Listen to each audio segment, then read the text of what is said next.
News one में आपका खैर मकदम है। इसराइल के साथ पानी के बदले ईंधन के मुआहदे पर दस्तखत नहीं करेगा जॉर्डन। ईरान और फ्रांस के वज़राए ख़ारजा की मुलाकात।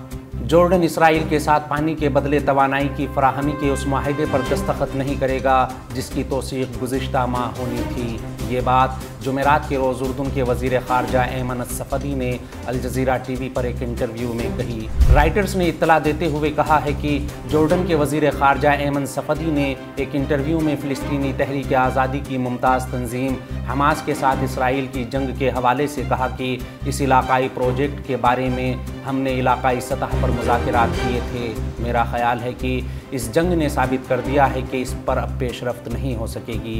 उन्होंने मज़ीद कहा कि जॉर्डन की तमाम कोशिशें इस कार्रवाई के ख़ात्मे पर मरकूज़ थीं जिसे उन्होंने इसराइल के हाथों हमास के ज़ेर इंतज़ाम महसूर गज़ा में वहशतनाक इंतकामी कार्रवाई करार दिया। सफ़दी ने कहा कि जॉर्डन इस बारे में किसी मुज़ाकरात में शामिल नहीं होगा कि जंग के बाद गज़ा को कौन चलाएगा, क्योंकि इस वक्त ऐसी किसी भी बातचीत को इसराइल के लिए इस बारे में ग्रीन लाइट के तौर पर देखा जा सकता है कि वो जो कुछ भी चाहता है करे।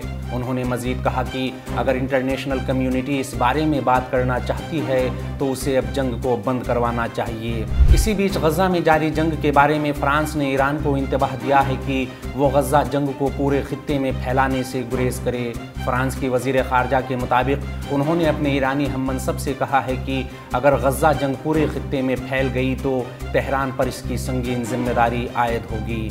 फ्रांस की वज़ीर ख़ारजा कैथरीन ने जेनेवा में अपने ईरानी हममनसब हुसैन अमीर अब्दुल्लाहियान के साथ मुलाकात के बाद कहा कि गज़ा में जारी जंग का दायरा फैला तो किसी को भी फ़ायदा नहीं होगा और ईरान पर इसकी संगीन जिम्मेदारी होगी। फ्रांस और ईरान के दरमियान ताल्लुकात हालिया महीनों में फ्रांस के 4 शहरियों की गिरफ्तारियों की वजह से भी कशीदा हुए हैं, जिनके बारे में फ्रांस का कहना है कि ये गिरफ्तारियां किसी हुकूमत की जानिब से यरगमाल बनाए जाने के मुतरादिफ हैं। वहीं इसी मुलाकात में ईरानी वज़ीर ख़ारजा ने इसराइल की नस्लकुशी की मजम्मत करते हुए कहा कि आप सिर्फ अमेरिका की हाँ में हाँ मिलाते हुए हमास के इक़दामात पर बात नहीं कर सकते। हमारी राय में हमास फ़िलिस्तीन की आज़ादी की जिद्दोजहद करने वाली तहरीक है।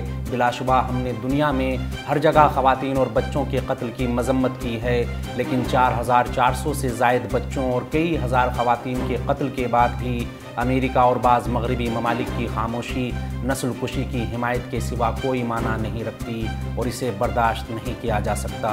ईरानी वज़ीर ख़ारजा ने कहा कि हमने ख़बरदार किया है कि अगर ये सूरत हाल जारी रही तो जंग का दायरा फैलने के साथ कुछ भी हो सकता है। इस खबर में फ़िलहाल इतना ही। कौमी, बैनुल अक़वामी और आलमी इस्लाम की अहम खबरों से बाखबर रहने के लिए वी न्यूज़ वन के साथ बने रहिए।